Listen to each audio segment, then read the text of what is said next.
네, 오늘은 이런 걸 주더라고요. 네, 기도하시겠습니다. 하나님, 부족한 종이 섰습니다. 아버지, 제가 할 수 없는 거 아시오니 이 시간 제 입술에 기름 부어 주셔서 아버지의 말씀을 잘못 없이 전하게 하시고 아버지의 말씀이 머리가 아닌 가슴으로 알아지는 시간 되게 하여 주시옵소서. 이 모든 말씀 예수님 이름으로 기도드립니다. 아멘. 예. 여기 물이 반컵 정도 담겨 있습니다. 이걸 보고 어떤 사람은 물이 반이나 담겼네, 낙관주의자는 이렇게 말하겠죠. 비관주의자들은 물이 반밖에 없네. 예, 그리고 논리주의자들은 필요한 양보다 이 잔이 2배 크다. 이렇게 이야기하겠죠. 같은 상황에 대해서 사람들이 서로 다른 태도를 보이는데요. 이러한 삶의 태도를 대하는 태도로 인해 사람의 행복이 달라진다고 말합니다. 긍정적이고 감사를 많이 하는 사람이 그렇지 못한 사람보다 훨씬 건강하고 행복하다고 합니다. 그래서 지금까지 연구된 것들에 의하면 우리 몸의 자율신경에는 교감신경과 부교감신경이 있는데, 교감신경은 불안, 초조, 시기, 분노, 미움 등이 있을 때 작용해서 심장병이나 소화불량 등을 일으키고, 사랑, 기쁨, 봉사, 감사 이럴 때 부교감신경을 활성화해서 건강하게 한다고 보고되어 있습니다. 우리가 잘 아는 아우슈비츠 같은 그런 지옥 같은 포로 수용소에서도 오래 살아남을 수 있었던 사람들은 원망과 불평 대신 작은 일에 감사하는 사람들이었다는 걸 우리는 잘 알고 있습니다. 하지만 솔직히 말해서 인간은 감사에 인색합니다. 러시아 대문호 도스토옙스키는 인간은 감사할 줄 모르는 2발 달린 동물이다 라고 이야기했습니다. 이거는 우리가 자녀를 키우면서 또 제가 자녀된 입장에서 쉽게 공감되는 부분이기도 합니다. 여러분 이제 자녀를 키워보시면 부모에게 효도하는 자녀는 고등학교밖에 안 가르친 자식이라고. 그러니까 애지중지 키운 자식일수록 부모의 은총을 망각한 채 살아가는 경우가 많습니다. 그래서 이미 하나님께서는 말세에 감사하는 마음이 없어진다고 디모데후서 3장 1절에서 2절 띄워주시면 좋겠는데요. 성경에 말씀하셨습니다. 안 띄워지네요. 우리는 하나님을 모독하며 부모에게 순종하지 않으면 감사할 줄 모르며, 이렇게 성경에 적혀 있습니다. 우리는 고난이 많은 세상에 살고 있어서 또 감사할 줄 모르는 속성이 있어서 감사한 삶이 어렵습니다. 저만 해도 건강할 때는 건강한 게 너무 당연해서 감사가 쉽지 않고요. 아프면 아파서 감사하기가 어렵습니다. 다만 병들었다가 나아질 때, 건강해질 때 그 감사하는 마음이 잠시 스쳐 지나가는 것 같습니다. 근데 오늘 성경은 우리에게 항상 기뻐하라, 쉬지 말고 기도하라, 범사에 감사하라 이렇게 말씀합니다. 그렇게 하는 것이 우리를 향하신 하나님의 뜻이기 때문입니다. 이 구절은 이렇게 해보세요 하는 권유가 아니라 명령형의 문장입니다. 해도 그만, 안 해도 그만이 아니라 신앙인이라면 가져야 할 바람직한 바른 자세를 바울이 권면하고 있습니다. 너무나 유명한 이 말씀, 간단 명료하지만 실천하기는 쉽지 않습니다. 우리는 어떻게 이 말씀에 순종할 수 있을까요? 이제 그 비결을 하나씩 찾아보도록 하겠습니다. 데살로니가 전서의 배경을 먼저 살펴보겠습니다. 전서의 배경은 이렇습니다. 여기 자리가 참 낯서네요. 예, 데살로니가 전서는 사도 바울이 제2차 선교 여행 때 49년에서 51년경 고린도에서 데살로니가 교회에 보낸 편지입니다. 바울은 1차 선교 여행을 마치고 유럽의 빌립보를 지나서 데살로니가에서 3주간 머물면서 예수가 그리스도인 것을 전했습니다. 마케도냐의 큰 도시인 데살로니가는 항구 도시여서 재원도 풍부하고 우상도 넘치던 도시입니다. 근데 이 이방인들이 바울이 전하는 복음을 듣고는 자신들이 숭배하던 우상을 다 버리고 예수님을 믿게 되었습니다. 이를 시기한 유대인들이 폭도를 모아서 도시를 소란케 하고 바울과 그의 동료들을 핍박했습니다. 바울을 영접했던 야손이 바울을 대신해서 잡혀갈 정도입니다. 그러니 바울과 실라는 그 도시를 떠나야 했고 갓 태어난 이 데살로니가 교회는 계속되는 핍박 속에 홀로 남겨졌습니다. 그런데 이 폭도들이 얼마나 끈질기냐면 베레아로 피신한 바울과 실라를 쫓아올 정도로 그 열성이 대단했습니다. 결국 바울은 실라와 디모데를 남겨두고 아덴을 거쳐 고린도로 이동하게 되었습니다. 이제 고린도에서 머무는 동안 바울은 이 데살로니가 성도들이 얼마나 걱정이 되었겠어요. 3주밖에 같이 안 있었습니다. 교회를 잘 정립해 놓고 오지도 못하고 쫓겨왔잖아요. 그런데 그 마게도냐 지역에 남겨뒀던 디모데와 실라가 바울이 있는 고린도에 내려오면서 기쁜 소식을 전합니다. 그들은 여전히 믿음과 소망과 사랑 안에서 굳건히 서 있다는 겁니다. 심지어 그 근방까지 믿음의 본으로 소문이 퍼져 있다는 겁니다. 바울은 이 소식을 듣고 깊은 감동을 받았습니다. 그래서 바울은 그들을 격려하고 신앙이 어린 교인들에게 예수님 때문에 핍박을 받고 있지만 그리스도의 재림을 기다리면서 신앙인들이 어떻게 신앙생활을 해야 하는지 설명하기 위해서 이 편지를 썼습니다. 이 데살로니가 전서는 5장이고요. 1, 2, 3장은 믿음의 본이 된 것에 대한 칭찬과 감사, 그리고 4, 5장은 하나님을 기쁘시게 하는 생활을 어떻게 해야 되는지, 이 재림을 기다리는 자들이 어떻게 살아야 되는지 그 자세에 대해 쓰고 있습니다. 네. 이 여러 겉면이 있지만 그 겉면 중에 핵심 메시지가 놀랍게도 오늘 감사하라입니다. 왜냐하면 하나님의 뜻이기 때문이라고 설명합니다. 우리는 하나님의 뜻을 묻습니다. 그러나 성경에 하나님의 뜻이라고 명백히 표현되어 있는 곳은 사실 그리 많지 않습니다. 그런데 그 많지 않은 구절 중에 하나가 바로 오늘 본문입니다. 나를 향한 하나님의 뜻이라기보다는 신앙인이라면 모두 실천해야 할 신앙의 본질이기에 명령형으로 말하고 있다고 생각하시면 되겠습니다. 자, 그러면 짧지만 한 절씩 이제 살펴보겠습니다. 16절, 항상 기뻐하라. 예. 데살로니가 성도들은 이미 많은 환난을 겪고 있었습니다. 그런데 바울은 그들에게 항상 기뻐하라고 명령합니다. 바울이 그들의 상황을 몰랐던 것도 아닐 텐데, 근데 항상이라는 전제를 붙이고 있습니다. 어떻게 이것이 가능합니까? 이 기뻐하다라는 단어를 살펴보면 기쁨과 은혜와 감사가 같은 어원을 가졌습니다. 그러니까 기뻐하라가 기분 좋은 느낌이나 생각이 아니라 하나님의 은혜로운 활동에 뿌리를 둔 깊은 기쁨입니다. 즉 은혜 받은 자만이 가질 수 있는 기쁨입니다. 예수 그리스도의 구속 은혜를 믿는 자들에게 이로부터 부어지는 성령을 통해서 주어지는 장차 이루어질 영광을 소망하는 가운데 맛볼 수 있는 그런 기쁨입니다. 여러분은 사람들은 어려움에 놓일 때 어떻게 기뻐할 수가 있어? 라고 생각하지만 이것은 상황에 따른 기분 좋은 감정과 구원받은 자의 기쁨을 혼동해서 생기는 생각입니다.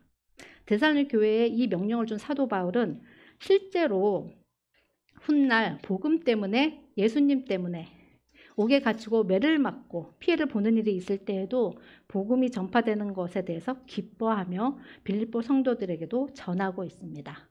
빌립보서 1장 8절. 네. 성도들에게 했던 그 항상 기뻐라는 말씀을 말로만 한 것이 아니라 기뻐할 수 없는 상황 가운데서도 기뻐한다고 고백함으로써 본인의 고백과 삶이 일치됨을 보여주었습니다. 근데 어떻게 바울은 기뻐할 수 있었을까요? 그리고 우리는 어떻게 항상 기뻐할 수 있을까요? 그 말씀이 오늘 1장 10절 띄워주실 수 있을까요? 예, 다 같이 한번 읽어보겠습니다.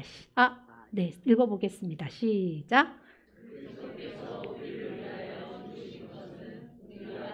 있든지 자고 있든지 그리스도와 함께 살게 하시려는 것입니다. 예, 그리스도 예수께서 우리를 위하여 주구사 언제든지 어디서나 항상 우리와 함께 하시는 그 사실, 하나님께서 우리와 함께 하신다는 그 이유만으로 우리는 어디서든 언제든지 기뻐할 수 있다라는 것입니다. 은혜 입은 자, 재용서 받은 자, 그로 인해 구원받아 하나님의 자녀가 된 자가 갖는 기쁨이 여러분에게 있으십니까? 있을 것입니다. 우리가 구원을 받았다는 확신을 받게 되었을 때 얼마나 기뻤던지요. 그 기쁨이 지금 계속되진 않지만 그 기쁨을 잊지 말아야 하고 회복해야 합니다. 왜냐하면 하나님이 우리에게 원하시는 하나님의 뜻이기 때문입니다. 두 번째 17절 쉬지 말고 기도하라 끊임없이 기도하십시오입니다. 항상 기뻐하는 사람은 쉬지 않고 끊임없이 기도하는 사람입니다. 항상 기뻐하려면 그것을 유지하고 강화할 수 있는 어떤 논리적 연계가 있어야 되죠. 그 권면이 쉬지 말고 기도하라는 것입니다. 쉬지 말고 우리가 24시간 무릎 꿇고 기도해야 한다는 것일까요? 아니겠죠.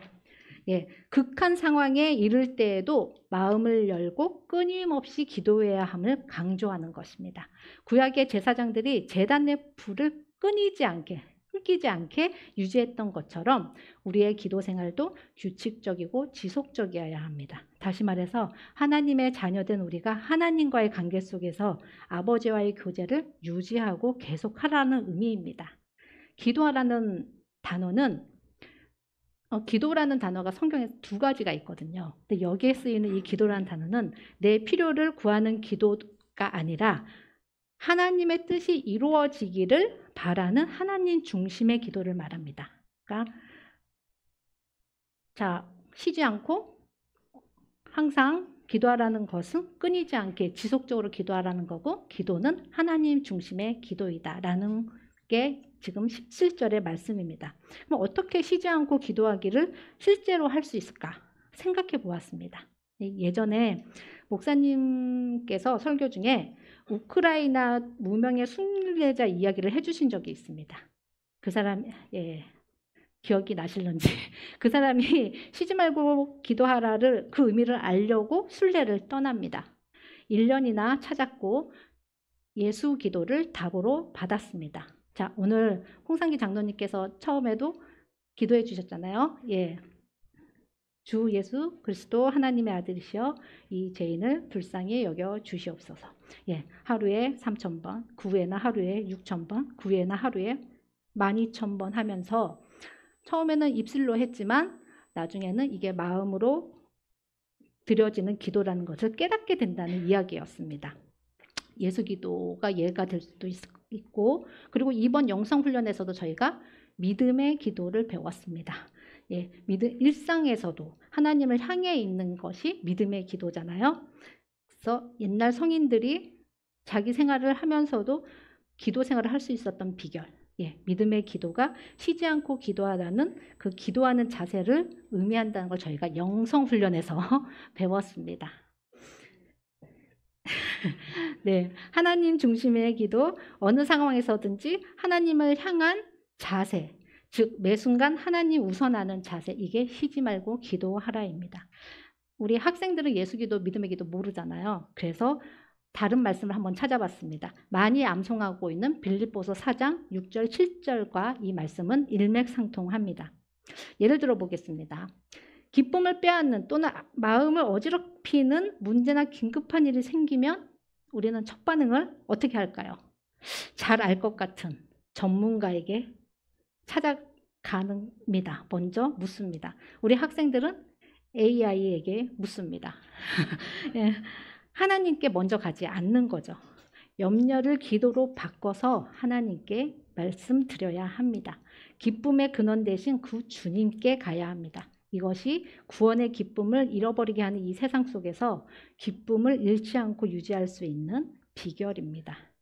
여기서 빌립보서 4장 6절 7절 보면 모든 일에라고 했습니다. 즉 그러니까 자녀의 문제, 진로의 문제, 가정의 문제, 성적의 문제, 이성교제의 문제, 교우의 문제 등등 카테고리에 제한이 없습니다. 그러니까 모든 일에 기도와 간구로 구할 때 7절 그리하면 모든 지각에 뛰어나신 하나님이 평강과 그 은혜로 그 우리의 마음과 생각을 지킨다고 약속하고 있습니다. 예, 어려운 일을 구할 때도 하나님 앞에 나아가야 되지만 또한 기쁜 일이 생겼을 때도 자랑하지 말고 하나님께 감사와 찬양의 말씀을 올려드려야 합니다. 기도는 우리가 사랑하는 사람에게 나의 모든 것을 나누는 것처럼 하나님과 깊은 교제를 나누는 것입니다. 자, 이제 18절 범사에 감사하라. 모든 일에 감사하십시오. 여기서 범사는 모든 상황 가운데 그리고 언제든지를 모두 내포합니다. 따라서 본 절의 의미는 성도는 어떠한 상황에서든지 모든 일에 무슨 일이 일어나도 하나님께 감사해야 한다는 말입니다. 그러나 좋은 일에 감사하기는 쉬워도 당연해 보이는 일상에 상대적 열의에 있을 때 그리고 나쁜 일에 감사하기는 어렵습니다. 심지어 범사에 감사라는 말은 고난 중에 있는 사람에게는 무서운 말로 들리기도 합니다. 범사에 감사할 수 있는 비결은 뭘까요? 이는 선한 하나님이 내게 좋은 것을 주신다는 것. 자, 로마서 8장 28절 하나님을 사랑하는 자 곧 그의 뜻대로 부르심을 입은 자들에게는 모든 것이 합력하여 선을 이룬다는 말씀을 붙잡으면 가능합니다. 이 모든 것이 합력하여 선을 이룬다는 말씀은 바울이 우리를 위로하거나 용기를 주기 위해서 한 말이 아닙니다. 그의 체험에서 나온 고백이고 간증입니다. 그래서 그는 범사에 감사할 수 있었던 것입니다. 감사할 수 없는 순간에도 범사에 감사한 바울을 두고 이 뜻을 한번 살펴보겠습니다. 4가지 정도로 분류해 봤는데요. 바울은 첫 번째 그의 이제 행적을 따라가 보겠습니다. 바울은 회심하고 3년 후 정식 선교사로 파송을 받고자 예루살렘 교회를 찾아갔으나 이런지하에 거절당했습니다.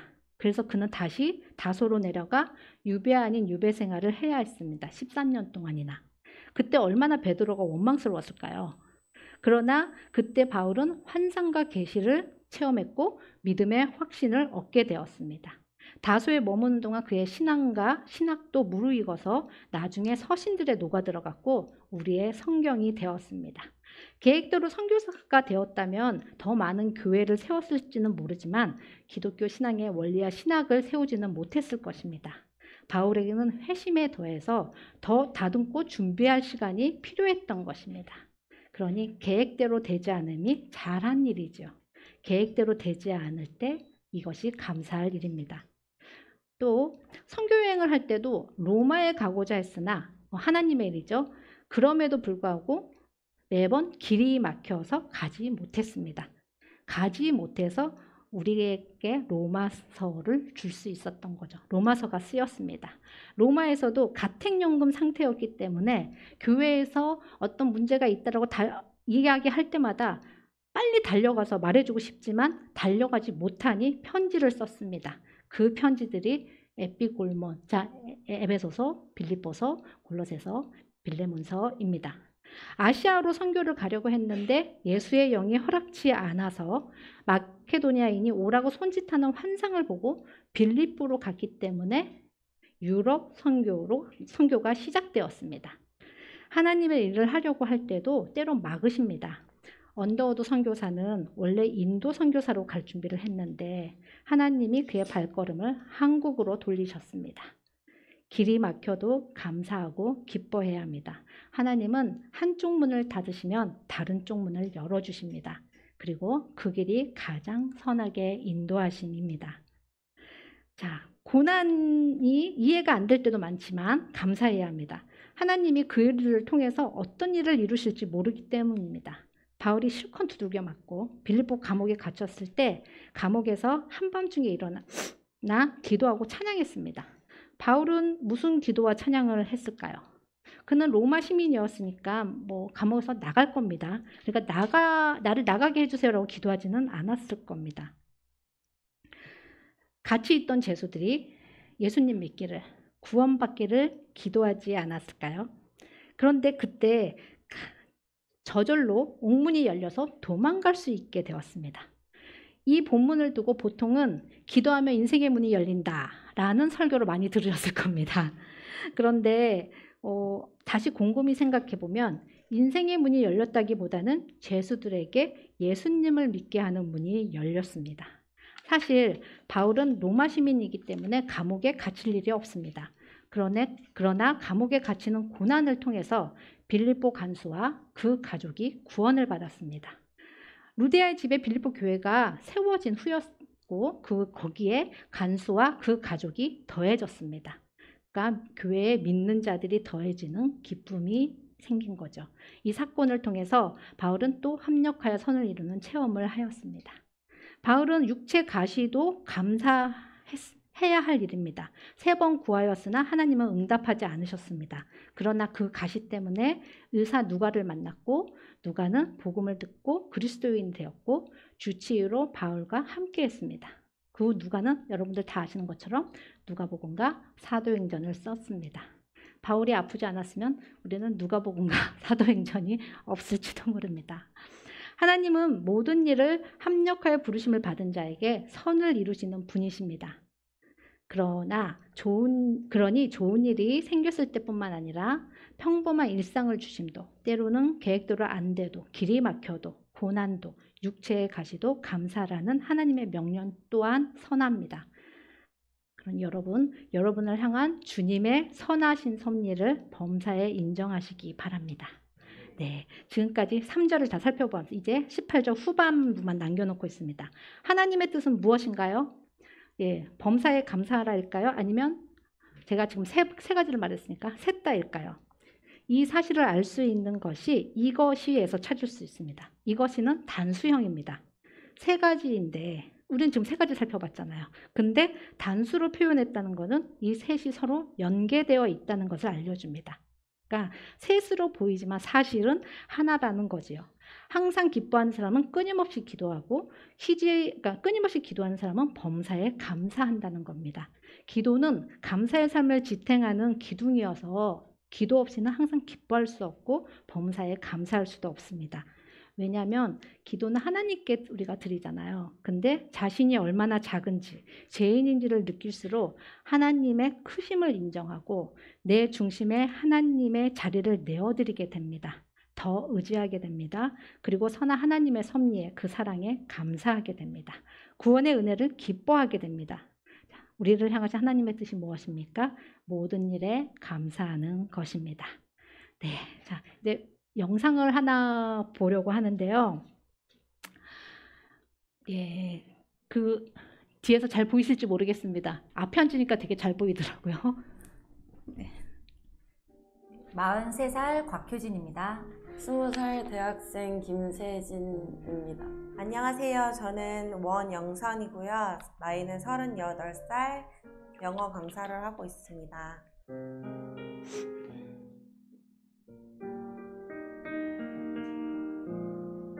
60대 이상이실 것 같아요. 손이 참 고생을 많이 했겠다라는 생각을 했어요. 그냥 세월이 많이 지나가는 손 같다.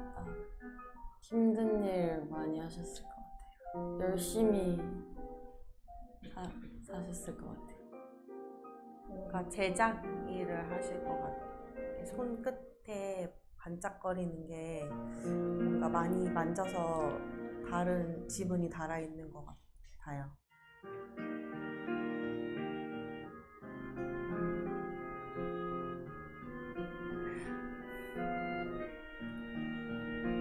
엄마 손을 저렇게 들여다본 적이 없어요. 고생을 많이 한 손을 많이 못 잡아드린 것 같아서 너무 죄송하고 못된 딸이었던 것 같아요.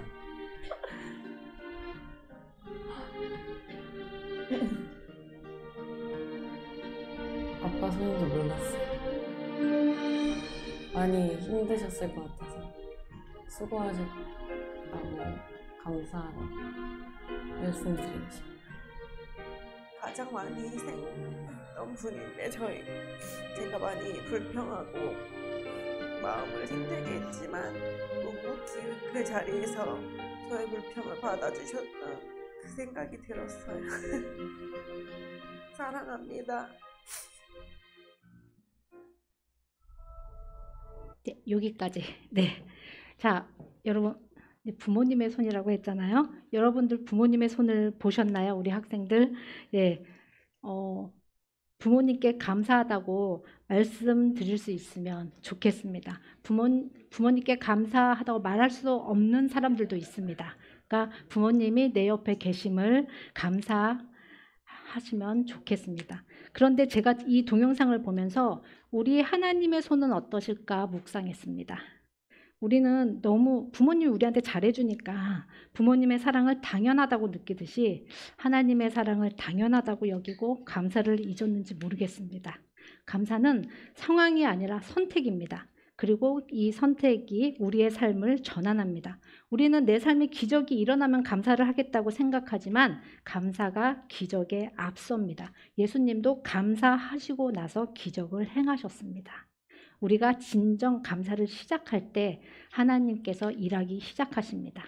결국 불평 인생을 살 것인가 감사의 인생을 살 것인가는 우리의 선택에 달렸습니다. 그리고 이것만은 분명합니다.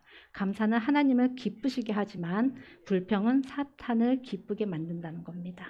오늘 본문을 사탄은 우리 귀에 대고 이렇게 속삭입니다.